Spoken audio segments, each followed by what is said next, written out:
My first 8 months in business, we did $3,000 in total sales, and today we're hitting $1 million months and even $1 million days. This video is going to be 5 things I would do differently if I was starting my online business from scratch. Now, really quickly, before we go into the video, I want to give away my mastermind recordings. About a month ago, I put together a mastermind in Miami, Florida with over 200 entrepreneurs who all paid anywhere from $4,000 to $6,000 to be at that event. It was 3 days long, and we covered everything you know from starting a business and scaling it to multiple 8 figures. And I want to give it away to one lucky person. All you have to do is like this video, comment down below, and then subscribe to the channel, and I will be picking the winner and announcing it on my next video.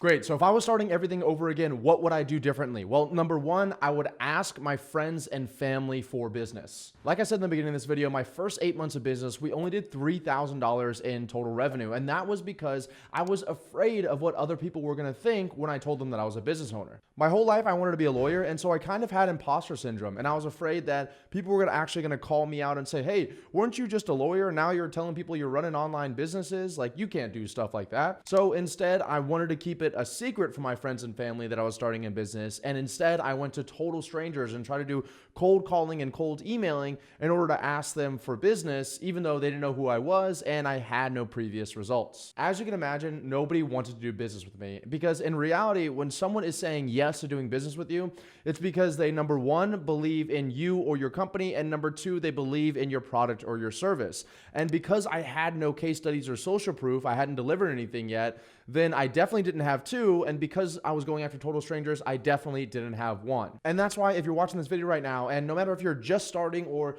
you're already doing multiple 8 figures in revenue, don't be afraid to set up a really great referral program, and don't be afraid to post online and ask your audience or your friends or your family if they're interested in doing business with you, or if they know somebody else that's interested in doing business with you. It doesn't have to be that complicated. I'll throw a post on the screen right here of what I put on my Facebook profile a few years ago, where I pretty much just showed the results that I got from one of my free trial clients. And within 24 hours, I had dozens and dozens of DMs from people that said things like, oh, I didn't know that you were doing online advertising, or I didn't know you were doing lead generation. Can you do it for me? Or can you do it for my dad? Or can you do it for my sister? And in the next 10 days, we did $10,000 in total revenue. Don't make the mistake that I did and wait until you're already successful to then go back to your friends and family. Start there, as they already trust you. And if they end up making fun of you, well, those are the people you should be getting out of your life as early as possible anyway. The second thing I would do differently would be focusing on selling the transformation, not the mechanism. Now, if you've been on this channel for a while, you already know what those terms are, and it's what we teach our clients. But the idea behind this is that most people, when they're getting into business, they're selling what's known as the mechanism. They're selling the actual service itself, such as I help you sell homes, or I help you run Facebook ads, or I help you place an operations person inside your business.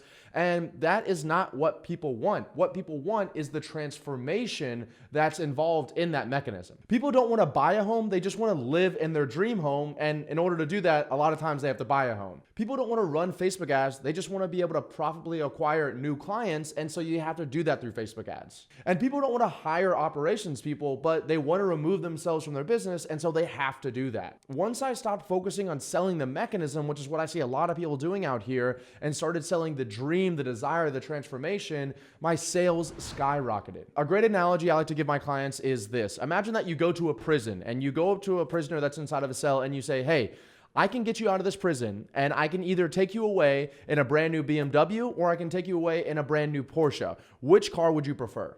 The person in the prison is going to say, hey, dude, I don't care what car you get me out of this prison in. I just want to get out of this freaking prison. And it's the same thing when it comes to business. People don't really care how you're doing it. They just want it done. The third thing I would do differently is start organic marketing sooner. In my first company, Prospect Social, we were an advertising agency for real estate agents. And I grew that business to a multi-7-figure business. And the number one way that I did that was through outbound lead generation and paid ads. I had almost zero focus on any kind of organic marketing, such as YouTube videos, Facebook groups, Instagram profiles, because all the other stuff was working really well for me. And while I do really recommend getting started doing that outbound stuff and scaling using paid ads, there's this beautiful part in the middle where you can start to create content like this on a YouTube channel, which can bring you new customers and new eyeballs at scale. The only downside of this is it takes a long time to develop. I've been at this YouTube channel for over a year now, and I only have 10,000 subscribers, but I'm happy that I started it, and I'm happy that I continue to grow it. And so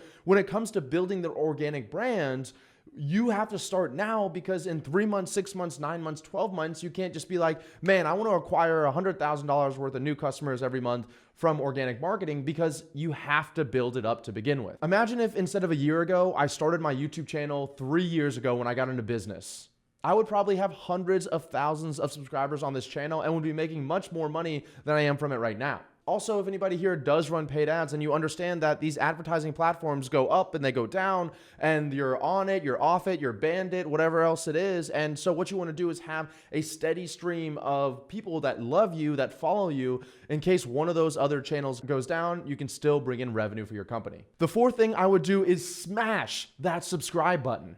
The fourth thing that I would do would be to hire great people sooner and fire okay people quicker. We're sitting right around 30 employees right now inside of my company, and I have to tell you, it is a lot of work dealing with that many people, but they're all A players. I mean, we really have a world-class team inside of my company, and because of that, we're able to get so much more done than I could ever do by myself. I mean, literally just this morning on my weekly team call, I learned that my customer success manager and my chief tech officer have built a solution now, a custom solution for how we interact with our clients. And if this had been a year or 2 years ago, I would have had to do all of that myself. And I don't have that expertise. I don't have that knowledge. So it just frankly would not have gotten done. I'm really proud to say that we have a world-class team at my company. And because of that, we're able to go leaps and bounds faster and further than everybody else in our industry. And the other part of this is letting okay people go sooner. So although I developed a world-class team, another big mistake that I made was I kept around people that were just okay. And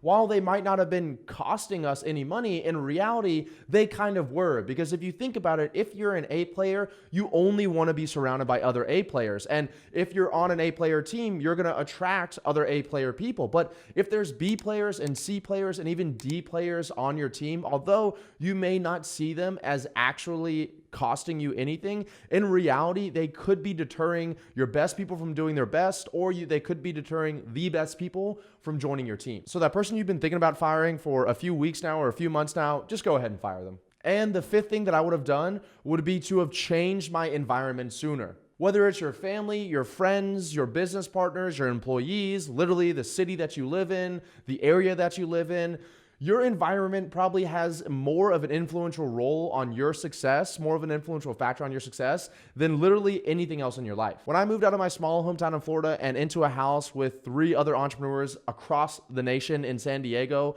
my entire life took off. And it was because I was in an environment that was contributing to my growth versus an environment that was taking away from my growth, or an environment that was okay with stagnation. In order to do this, sometimes you have to do really scary or really hard things, such as telling your parents you can't talk to them, breaking off like 10-year-long friendships, or moving across the country to live somewhere else. But in the long run, this will be so important for your success. And if I had done that even a year sooner, I couldn't even imagine where I'd be today. So those are the 5 things that I would do differently if I was starting my business from scratch today. Now, if you are starting from scratch and you want to create your own business, you can click the link in the description down below where you can hop on a call with myself or one of my team members, and we'll give you a custom roadmap on how to go from 0 to $1 million in 12 months or less. And we've done it for dozens of our clients. Also, maybe if you want to eventually start a business, but you don't have any skills yet and you want to learn some great skills, there's going to be a link below that other link where you can actually go through a training on how I developed the skill set of what's called remote systems integration in order to make millions of dollars over the past few years. And you can check out that training below.